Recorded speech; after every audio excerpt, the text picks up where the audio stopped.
wabarakatuh. Baik, pada kesempatan ini saya Siti Nurwahida dengan NIM 24211023. Pada kesempatan ini saya akan mempresentasikan materi tentang bilangan rasional dan bilangan irasional. Dalam presentasi ini, saya tidak hanya menjelaskan pengertian dari masing-masing bilangan tersebut, tetapi juga menjelaskan pembuktian matematis secara bertahap bahwa akar dua bilangan merupakan irasional, serta membahas sifat urutan pada bilangan real beserta contohnya. Semoga dalam video ini Anda bisa lebih memahami dan lebih terbuka lagi tentang masalah bilangan irasional dan rasional. Baik, sekarang kita masuk ke latar belakang. Dalam kehidupan sehari-hari, kita paling sering menggunakan bilangan rasional, misalnya saat menghitung uang, mengukur panjang, atau membagi waktu. Karena sering digunakan, sering muncul anggapan bahwa semua bilangan dapat dinyatakan dalam bentuk pecahan. Namun, dalam perkembangan matematika, ditemukan bahwa tidak semua bilangan dapat dinyatakan dalam bentuk P per Q.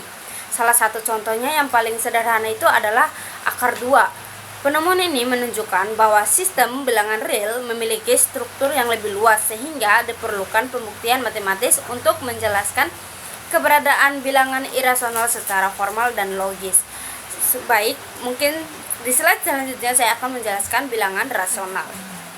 Baik, seperti saya bilang di slide sebelumnya, sekarang saya masuk ke dalam pembahasan bilangan rasional.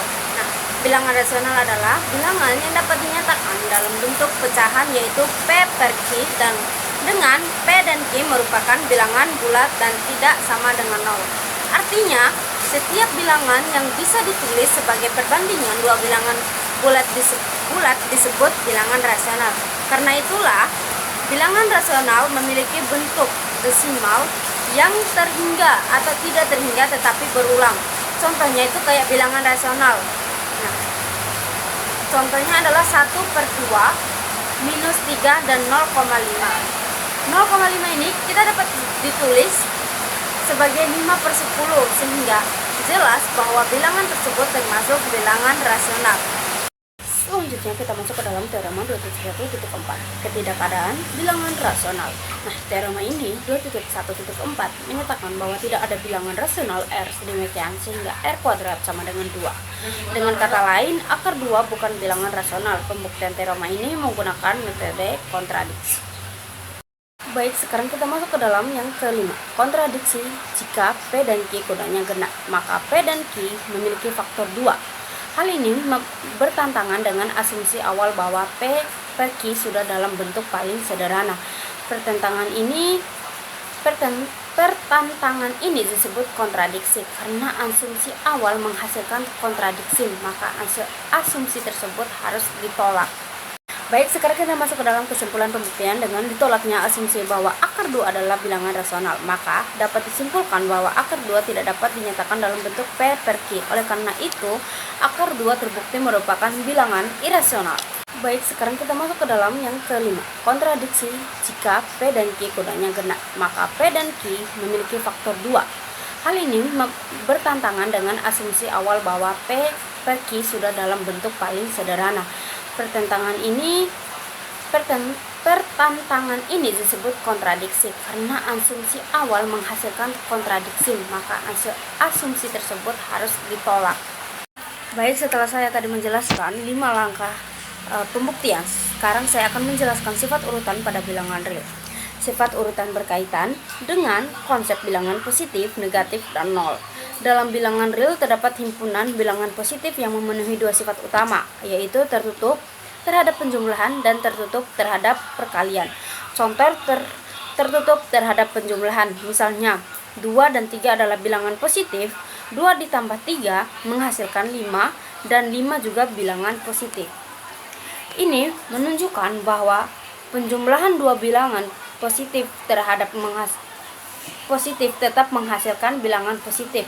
Contoh tertutup terhadap perkalian, misalnya 2 dikalikan 4 menghasilkan 8, 8 juga berarti bilangan positif.